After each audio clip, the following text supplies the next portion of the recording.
My name is Rachel, and I need to get something off my chest, something I've kept buried for too long. Before you judge me, please listen to my story. I never thought I'd find myself in a situation like this, and I still struggle to understand how everything spiraled so quickly. It's a memory that has haunted me for years, something my husband made me do, that changed the course of my life. It all started a few years back. John, my husband and I had been married for almost 10 years. Like most couples, we'd had our ups and downs, but I never expected this. John was a loving man, but over time something changed. He became distant, more controlling and less affectionate. I tried to ignore it, telling myself it was just the stress from work. But deep down, I knew something was wrong one evening. JN came home from work with the strange energy about him. He seemed unusually upbeat, but there was something almost unsettling in the way he looked at me. We had dinner as usual, and just as I was about to clear the dishes, he asked me to sit down. His tone was serious, so I complied, my heart starting to race, sensing that this conversation wasn't going to be an ordinary one. I've been thinking, he started, his eyes avoiding mine. There's something I need to share with you. I nodded, waiting for him to continue, but the words that followed were not what I expected. He told me that he wanted to spice up our relationship, that he'd been feeling bored, and that he thought it was time we tried something different. At first, I thought he meant a romantic getaway, or maybe some counselling to rekindle the spark. But no, what he suggested was far from that. I've arranged for us to meet two men, he said bluntly. They're coming over this weekend. I stared at him, not understanding what he was getting at. I didn't know if he was joking or if this was some sick test, but his expression was deadly serious. My stomach twisted and I felt a wave of nausea wash over me. What do you mean, two men? I asked, my voice barely a whisper. They're friends of mine, he said, trying to sound casual as if this was normal. We're going to spend the night together with them. I was speechless. My hands trembled as I tried to process what he was saying. That this wasn't my husband. This wasn't the man I had vowed to spend my life with. He was talking about bringing two strangers into our home, into our marriage, like it was nothing.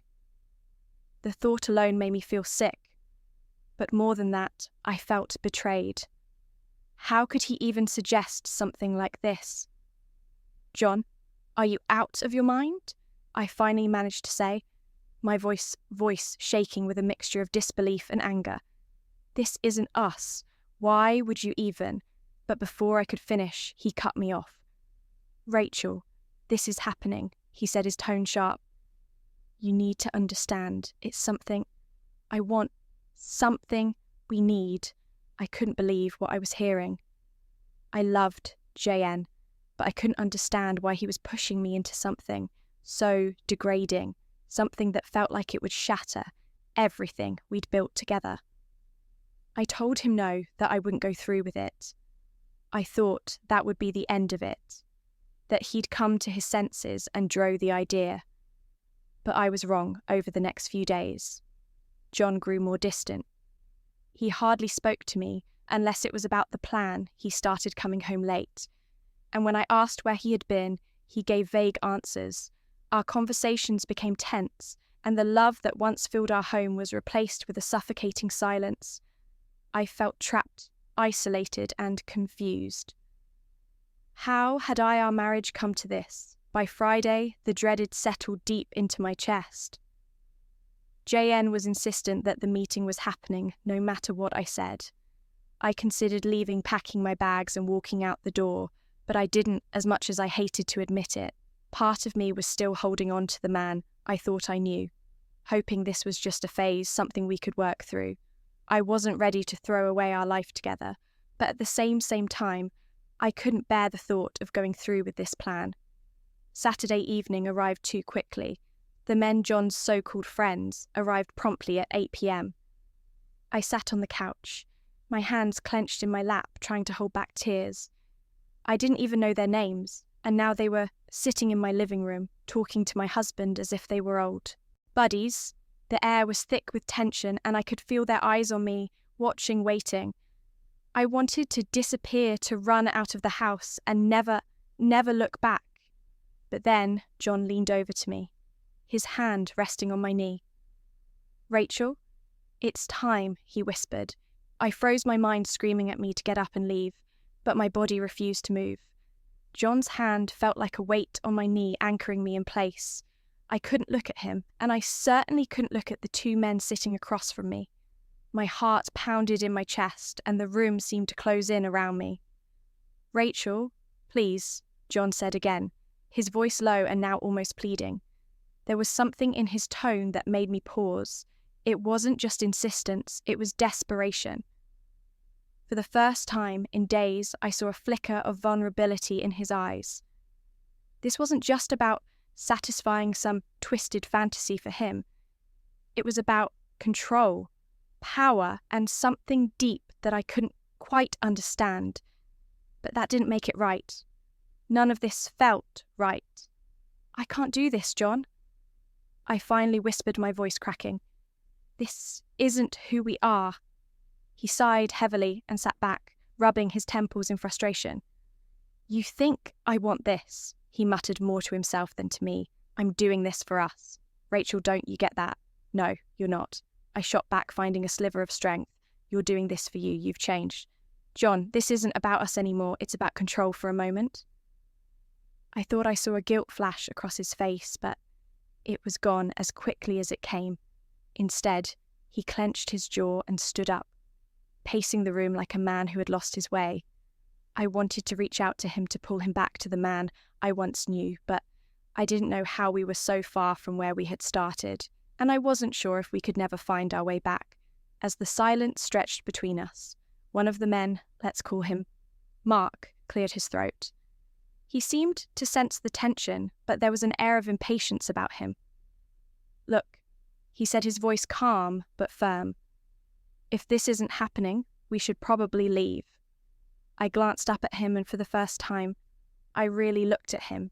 He wasn't what I expected. He was calm, respectfully lean, and his demeanor seemed more sympathetic than I had imagined. I had built up this idea in my head that these men were predators, but they weren't. They were just people, and somehow that made the whole situation even more confusing.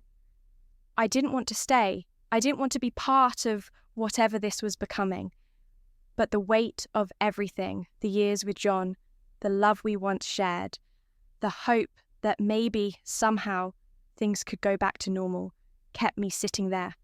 I didn't know what to do. I felt trapped, suffocated by my own indecision.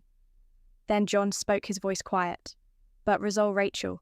If you leave, we're done." The words hit me like a punch to the gut. I looked at him in disbelief, trying to comprehend what he had just said. He had drawn a line in the sand, and I had to choose which side I was going to stand on. I felt tears welling up in my eyes, but I blinked them back, refusing to let him see me break. "I've given you everything," he continued, his voice steady but cold. "I've provided for you, loved you, and this one thing is all I'm asking for in return." I stood up, my legs shaky but determined. "This isn't love, John," I said, my voice barely above a whisper. "This is manipulation." His eyes flashed with anger, but I didn't care anymore. I couldn't do this. I wouldn't do this. I turned toward the door, fully expecting him to yell, to grab me, to try and stop me, but he didn't. Instead, I heard him mutter under his breath, something like, "You'll regret this. Maybe leaving was a mistake," but in that moment, I knew I had to walk away. I couldn't let JN or anyone force me into something I wasn't comfortable with. As I stepped outside, the cool evening air hit my face, and I felt a strange mixture of relief and heartbreak. My legs carried me down the street, my mind racing. Where would I go? What would I do? I had no answers, only a deep sense of betrayal and loss. I wandered for what felt like hours, before I found myself standing in front of my best friend Sarah's house. I knocked on the door, praying she was home. When she opened the door, saw my tear-streaked face. She didn't ask any questions. She just pulled me into a tight hug and led me inside. Over the next few days, I stayed with Sarah, trying to process everything that had happened. I felt empty, like a part of me had been torn away. I missed John, but I also knew I couldn't go back. The damage had been done, and there was no repairing what was broken. JN tried calling me a few times, leaving voicemails that ranged from apologetic to angry. He was all over the place, and I couldn't keep up with his shifting emotions. I didn't answer any of his calls, and eventually he stopped trying. Months passed, and I began to rebuild my life slowly. But surely I filed for divorce knowing that our marriage was beyond saving. It was the hardest decision I had ever made, but in the end, it was the right one. I couldn't stay in a relatio.